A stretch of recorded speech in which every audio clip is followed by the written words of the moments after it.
On an otherwise ordinary morning, I woke up to the usual routine. The sun was shining, and the aroma of fresh coffee filled the kitchen. I glanced at the clock and realized it was already 8 a.m. After pouring myself a cup of coffee, I sat down at the kitchen table to browse the news on my tablet.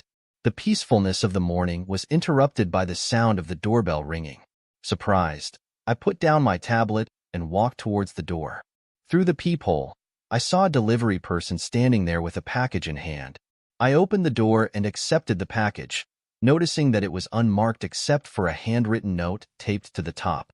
The note read, "These belong to your lovely wife. Give this to her. She forgot them last night at my place." A sense of unease washed over me as I brought the package inside. I placed it on the kitchen counter and stared at it, trying to make sense of the situation. My wife, Yolanda, had mentioned a girls' night out with her friends the previous evening, but she hadn't come home yet. I glanced at my phone to check if there were any messages from her, but there were none. Deciding to ignore the package for the moment, I continued with my morning routine. I took a shower, got dressed, and made myself breakfast. As I sat down to eat, my mind kept drifting back to the mysterious package. I couldn't shake the feeling that something was terribly wrong. The clock struck 9:30 a.m., and I realized I needed to leave for work. I worked as a graphic designer at a small advertising firm downtown. Grabbing my laptop bag, I took one last look at the package before heading out the door. The note's words echoed in my mind as I drove to the office. At work, I tried to focus on my projects, but my concentration was shattered. I kept glancing at my phone, hoping for a message from Yolanda. My colleagues noticed my distraction and asked if everything was all right. I brushed off their concerns with a forced smile, not wanting to explain the situation until I had more information. Lunchtime arrived, and I decided to step out for some fresh air. I walked to a nearby cafe and ordered a sandwich, choosing a table by the window. As I ate, I couldn't help but replay the events of the morning in my head. Who could have sent that package and why? My mind was a whirl of questions without answers. Returning to the office, I tried to immerse myself in my work. The hours ticked by slowly, and the afternoon dragged on. By 4 p.m., I couldn't take it anymore. I decided to leave work early and head home to confront the mystery head-on. I packed up my things and informed my boss that I wasn't feeling well. Driving home, I felt a knot of anxiety in my stomach. As soon as I walked through the front door, I made a beeline for the kitchen counter where the package still sat. The note stared back at me, mocking my confusion. I paced around the kitchen, debating whether to open it or wait for Yolanda to come home. Minutes felt like hours, and the silence of the house was oppressive. I decided to distract myself by doing some chores. I washed the dishes, took out the trash, and even vacuumed the living room. Despite my efforts, the package remained a constant presence in the back of my mind. It was now 6 p.m., and there was still no sign of Yolanda. I decided to make dinner, hoping that cooking would take my mind off things. I prepared a simple pasta dish and sat down to eat, but the food tasted like cardboard. My appetite was non-existent. After dinner, I turned on the TV, flipping through channels aimlessly. The noise filled the room, but it did nothing to quell my growing sense of dread. Finally, I couldn't take it any longer. I walked over to the kitchen counter and picked up the package. My hands trembled slightly as I contemplated what to do next. I decided to wait just a little longer. Perhaps Yolanda would walk through the door any minute now, and I could confront her about the package. The clock ticked on, and my patience wore thin. I paced the living room, checking my phone every few minutes. Still nothing. By 8 p.m., my frustration had reached its peak. I knew I couldn't wait any longer. I took a deep breath, picked up the package once more, and steeled myself for whatever I might find inside. With trembling hands, I opened the package.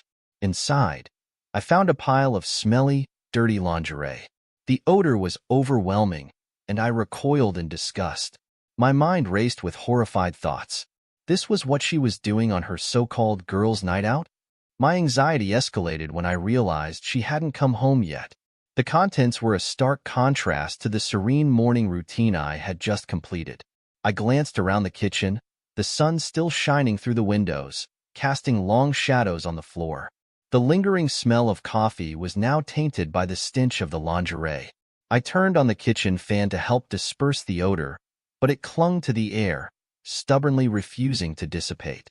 Leaving the package on the counter, I walked to the living room and turned on the TV, hoping for some distraction. The evening news was on, but I couldn't focus on the headlines. The words from the note kept echoing in my mind. My wife, Yolanda, had always been trustworthy, or so I thought. The thought of her being unfaithful was like a punch to the gut. Determined to find some answers, I decided to search the house for any clues. I started in the bedroom, checking her closet and drawers for anything unusual. Her clothes were neatly hung, her jewelry box untouched. Nothing seemed out of place, yet the package on the kitchen counter told a different story. I moved on to her home office, a small room she used for her freelance writing work. Her desk was cluttered with papers, notebooks, and a laptop. I sifted through the papers, finding only drafts of her latest articles and notes for upcoming projects. Frustrated, I sat down at her desk and opened her laptop. After entering her password, I scanned through her emails and messages, but found nothing suspicious. Returning to the kitchen, I stared at the package once more.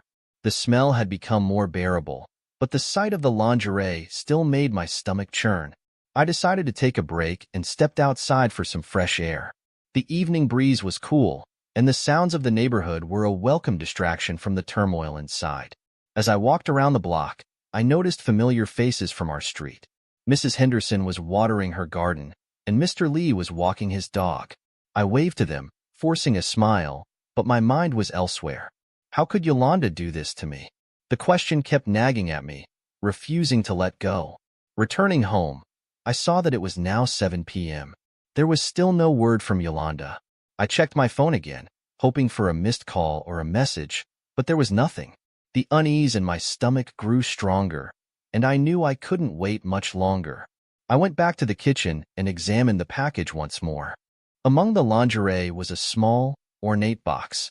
It was old and worn, with intricate carvings on the lid. I hesitated before reaching for it, unsure if I was ready to see what was inside. Before opening the box, I decided to call Yolanda's closest friends, hoping they might know something. I dialed Emily first, who answered after a few rings. I asked if she had seen Yolanda or if she knew where she might be. Emily sounded surprised and concerned, saying she hadn't heard from Yolanda since the previous night. She promised to try calling her and let me know if she found anything out. Next, I called Rachel, another of Yolanda's friends. Rachel was just as clueless and worried. She mentioned they had a great time last night, but parted ways around midnight. None of her friends seemed to know anything about the package or Yolanda's whereabouts. With no new information from her friends, I returned to the kitchen. It was now nearly 8 p.m., and the house felt emptier than ever. I sat down at the kitchen table, the box in front of me. Taking a deep breath, I opened it. Inside, I found several personal items.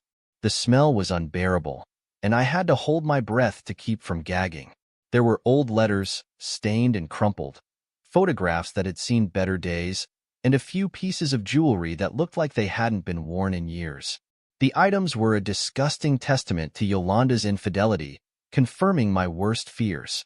The reality of the situation hit me hard. This wasn't just a prank or a misunderstanding. Yolanda had been unfaithful, and now I had the evidence right in front of me. I closed the box and pushed it away, feeling a wave of nausea wash over me. It was now clear that I needed to confront Yolanda, but she was still nowhere to be found. I decided to wait a little longer, hoping she would come home soon. The minutes ticked by, and my patience wore thin. I couldn't shake the feeling that something was terribly wrong. As the clock struck 9 p.m., I knew I couldn't wait any longer. I needed answers, and I needed them now. I took a deep breath and prepared myself for what was to come. Panic-stricken, I dialed her number, but her phone was off. The sense of urgency pushed me to try again, but each attempt led to the same result. I left several messages, hoping she would see them and call back. Realizing I couldn't just wait around, I decided to investigate further. I returned to the kitchen and focused on the small, ornate box that accompanied the lingerie. It was covered in intricate carvings, clearly old and worn. With a deep breath, I carefully opened the box. The sight and stench were unbearable, causing me to gag and step back. I managed to hold it together and peek inside. The box contained several personal items, old letters, stained and crumpled photographs, and a few pieces of tarnished jewelry. Each item told a sordid story of Yolanda's infidelity.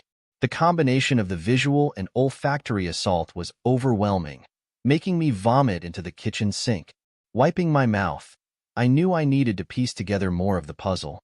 I went back to Yolanda's home office, sifting through more papers and notebooks. I checked her calendar, which was meticulously filled out with appointments and reminders. I noticed a meeting she had scheduled for that afternoon, but she never showed up. I decided to call the place where she had her appointment. After a few rings, a receptionist answered. I inquired if Yolanda had made it to her meeting. The receptionist confirmed she never showed up, heightening my concern. I thanked her and hung up, more puzzled than ever. Next, I decided to call her workplace. Yolanda worked as a freelance writer for a magazine, so I called her editor. He mentioned that she had submitted her latest article but hadn't been in touch since. He assumed she was working on her next piece and expressed surprise at my concern. With no new leads, I returned to the living room and turned on the television. The local news was running, but I found myself distracted. The anchors spoke of mundane events, none of which could tear my focus from the crisis at hand. I absent-mindedly flipped through the channels, stopping at a crime drama. The unfolding scenes mirrored my turmoil, and I couldn't watch any longer. I grabbed my keys and decided to drive to some of Yolanda's favorite places. I checked the nearby coffee shop where she liked to write, but the barista said they hadn't seen her all day. Next, I visited the park where she often took walks. I wandered the trails, calling her name, but she was nowhere to be found. Feeling the weight of time slipping away, I returned home. It was now nearing 10 p.m., and I was growing increasingly desperate. I decided to call Yolanda's parents, who lived out of town. They were just as alarmed and promised to try reaching her. They also suggested I contact her closest friends again, just in case they had heard anything new.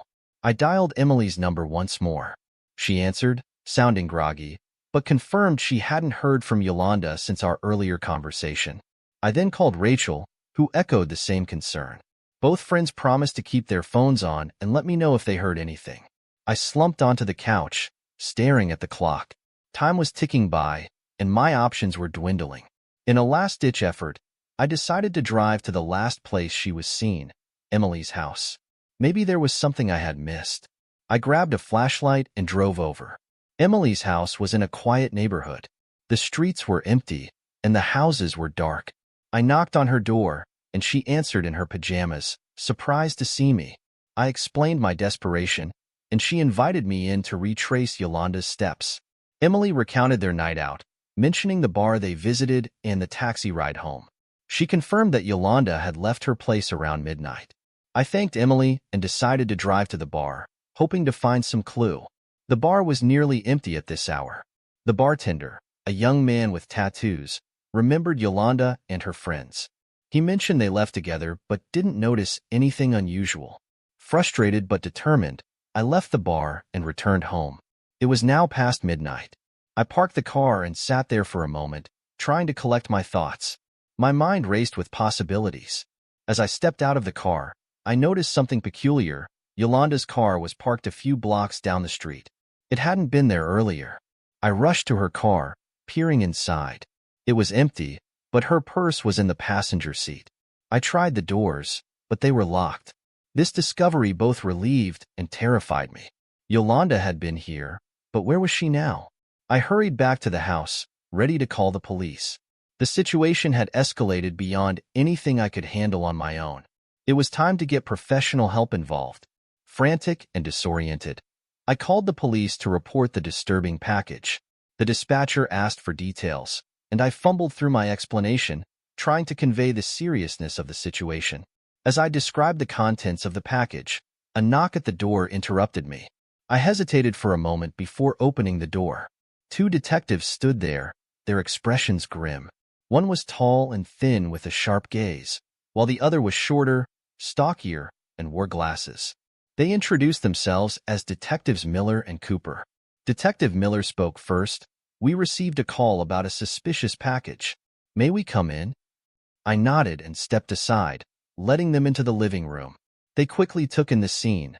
the open package on the kitchen counter, the small box beside it. Can you walk us through what happened? Detective Cooper asked, pulling out a notebook. I recounted the events of the day, starting with the arrival of the package and the disturbing note. As I spoke, the detectives examined the items on the counter. Detective Miller used a pin to lift the lingerie, revealing the dirty, stained garments. When did you last see your wife? Miller asked, jotting down notes. Last night. She said she was going out with friends but didn't come home. Did she mention where she was going? Cooper inquired. She said she was having a girls' night out with her friends. I've already called them, and they don't know where she is either. The detectives exchanged a glance. We need to take these items into evidence, Miller said. We'll also need to look around the house for anything that might help us understand what's going on. I agreed and led them through the house, starting with Yolanda's home office. They carefully inspected her desk, flipping through papers and checking her laptop. Miller asked about any recent changes in her behavior, or if she had mentioned anyone new in her life. I explained that nothing seemed out of the ordinary until today. Next, we moved to the bedroom. The detectives examined her closet and drawers, finding nothing unusual. They took note of the clothes she had worn last night, which were still laid out on a chair. Cooper asked if Yolanda had any known enemies, or if there had been any recent arguments. I told them about the phone calls to her friends and workplace, reiterating that no one had seen her. We returned to the living room, where the detectives made a few more notes. We're going to need to take a closer look at her car, Miller said. You mentioned it was parked a few blocks down the street? I nodded and led them outside. The detectives followed me to Yolanda's car, which was still parked in the same spot. They circled the vehicle, peering inside with flashlights. Miller radioed for a forensic team to come and examine the car more thoroughly. Cooper asked if I had a spare key, which I did. Using the key, they unlocked the car and began a detailed search. They found her purse on the passenger seat, as I had mentioned. Inside were her wallet, phone charger, and a few personal items, but nothing out of the ordinary. The back seat was empty, and the trunk contained only a few reusable grocery bags. We'll need to take the car in for a more thorough examination, Cooper said. In the meantime, do you have any other places she might have gone? Anywhere she likes to visit regularly? I thought for a moment. There's a cafe she goes to often, and she likes to take walks in the park. I checked those places earlier, but maybe I missed something. The detectives noted the locations and assured me they would check them out. Miller's radio crackled, and he stepped aside to listen. When he returned, his expression was more serious. We have some officers on their way to search the areas you mentioned, he said. In the meantime, we need you to stay here in case she tries to contact you. They left with the evidence, promising to keep me updated. I returned to the house, feeling the weight of the situation bearing down on me. As the night wore on, I kept my phone close, hoping for a call or a message from Yolanda. I tried to keep myself busy by cleaning up the kitchen and straightening up the living room. Each minute felt like an hour, and the silence in the house was deafening. Around midnight, the doorbell rang again. I rushed to the door, my heart pounding. The detectives had returned, their expressions unchanged. We need to talk, Miller said, stepping inside. There's been a development. I led them to the living room, where they asked me to sit down. Cooper remained standing, his gaze steady. We found your wife, Miller began, but not as you might have expected. One of her affair partners. The words hung in the air as I braced myself for the rest of the story. The detectives delivered a shocking message. My wife had been found, but not as I had expected. One of her affair partners had exacted brutal revenge. The gruesome details were hard to process. Detective Miller cleared his throat, breaking the heavy silence. We found her in a motel room on the outskirts of town. It appears she was with someone named Gary Richardson, one of her affair partners. He paused, as if to gauge my reaction. Gary Richardson? I repeated, trying to recall the name. I didn't recognize it, but then again, there were many things about Yolanda's life I had evidently been unaware of. Cooper continued. It seems there was an altercation. The scene was violent. Gary Richardson was found dead, and your wife was severely injured. Where is she now? I asked, my voice barely above a whisper. She's at the hospital, under police protection, Miller said. We're still trying to piece together exactly what happened. They handed me a card with the hospital's information. I glanced at it, my mind reeling. The detectives took their leave, promising to keep me updated on any new developments. I was left standing in the living room, staring at the card, trying to make sense of everything. Needing to clear my head, I decided to visit the hospital immediately. I grabbed my keys and drove through the quiet, late-night streets. The city's usual hustle and bustle had given way to a serene, almost eerie calm. Streetlights cast long shadows on the pavement, and occasional headlights passed me by, illuminating the dark road ahead. When I arrived at the hospital, the fluorescent lights and antiseptic smell hit me like a wave.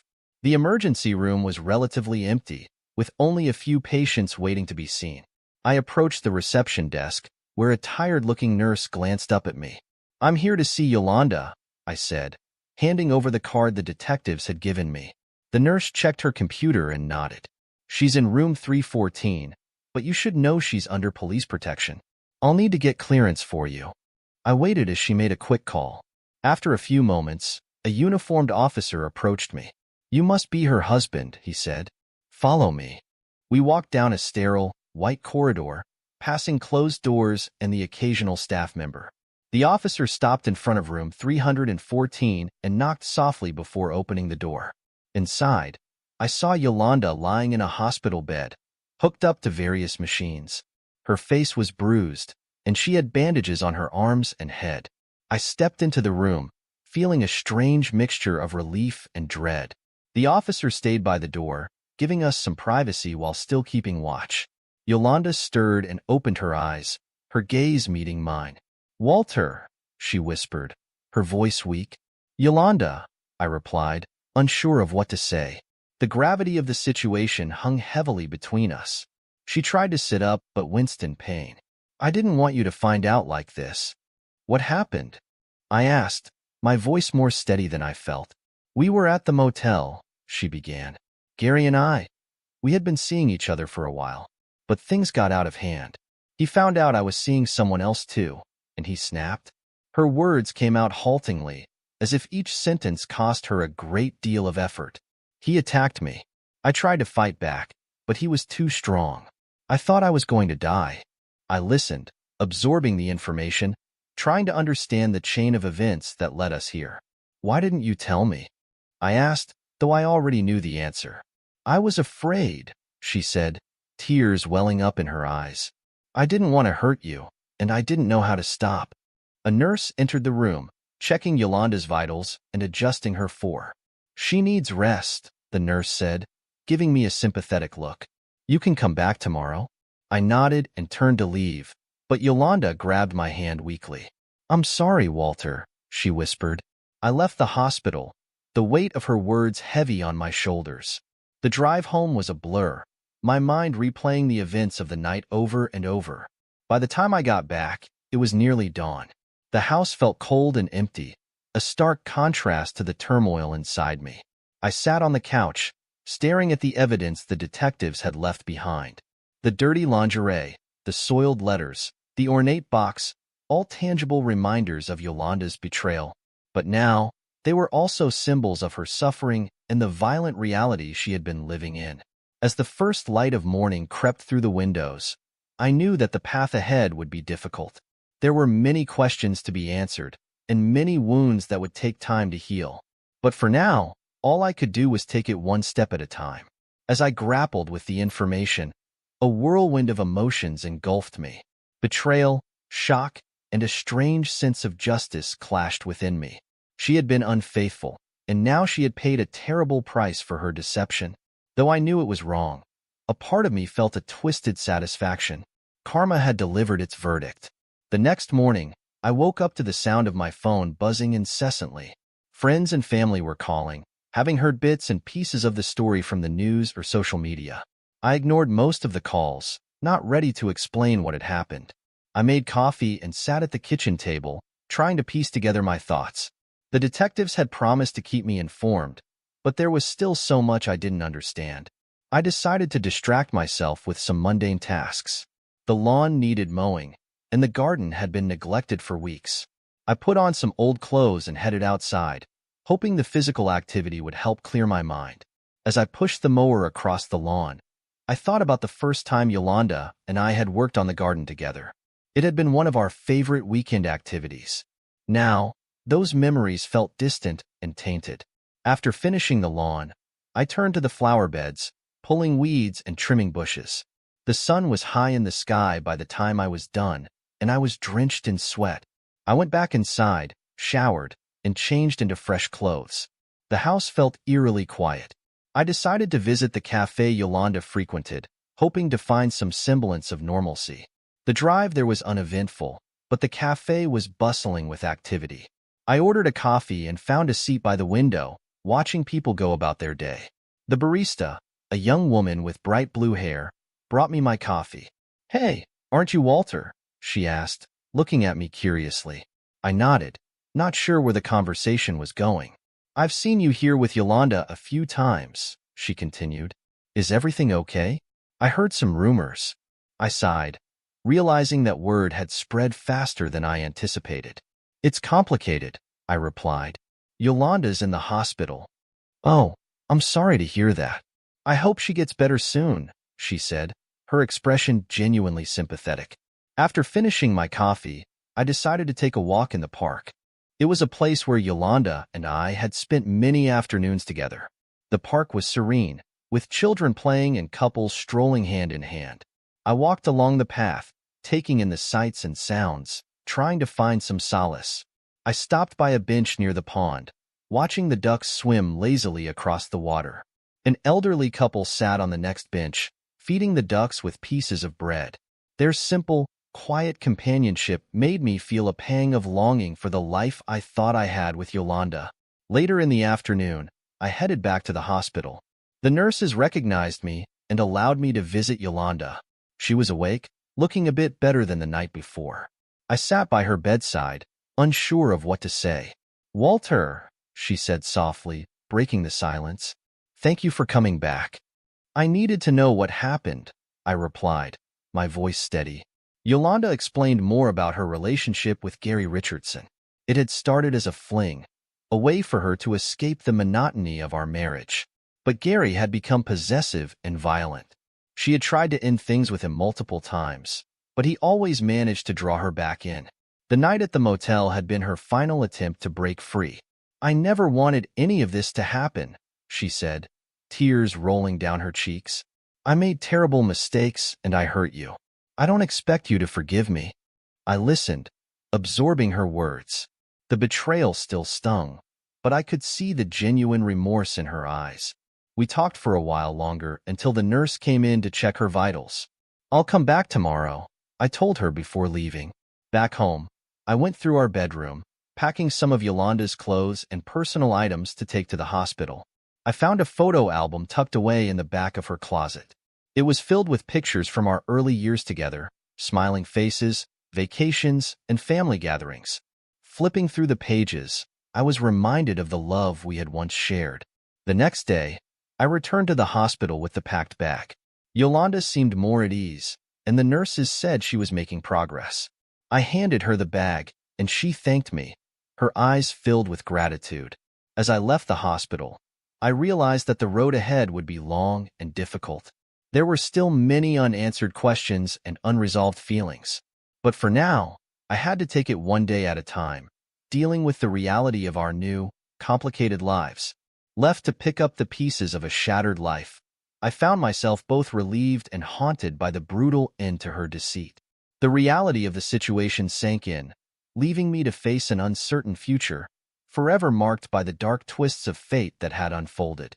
The first task was notifying Yolanda's family. Her parents lived out of state, and breaking the news over the phone was a challenge. They were shocked, their voices filled with a mixture of disbelief and sorrow. They promised to come as soon as they could, and I gave them the details of the hospital and the situation. With that done, I turned my attention to more practical matters. The house was in disarray, a stark reminder of the turmoil of the past few days. I began by cleaning the living room, picking up scattered items, and vacuuming the carpet. It was a small step, but it felt like progress. I decided to go grocery shopping. The pantry was nearly empty, and I needed to restock.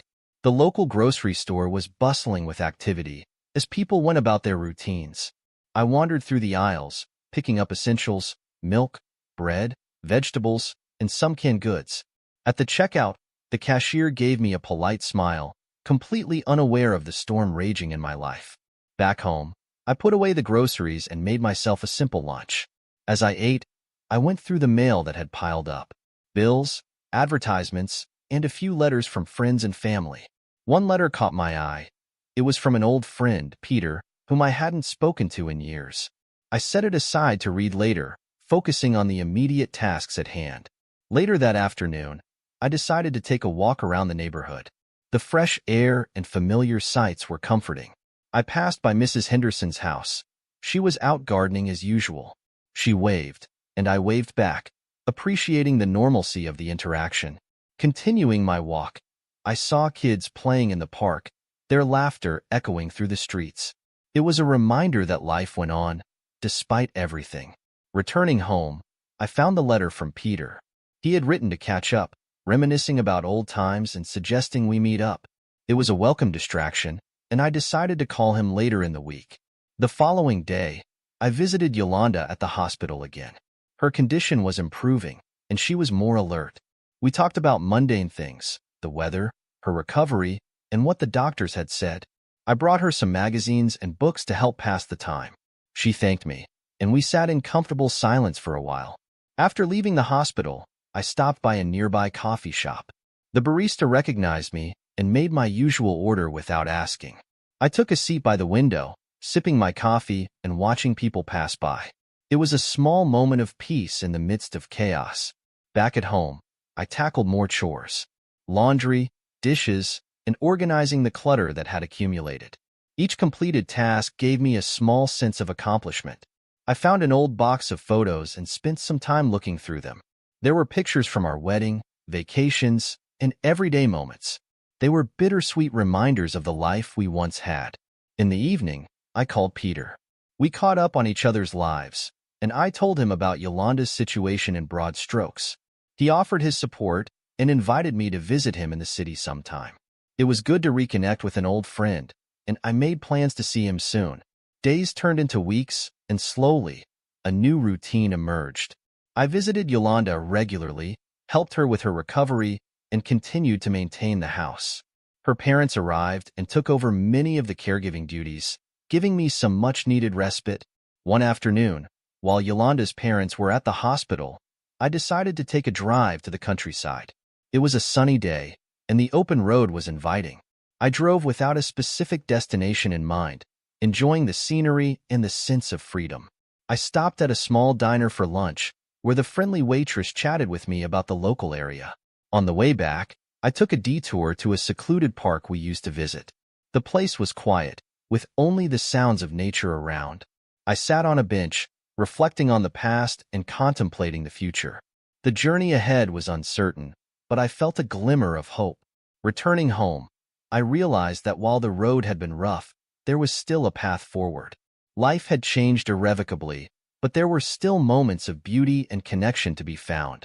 With time, I hope to rebuild and find a new sense of normalcy. For now, I took it one day at a time, facing each challenge as it came and finding strength in the small victories.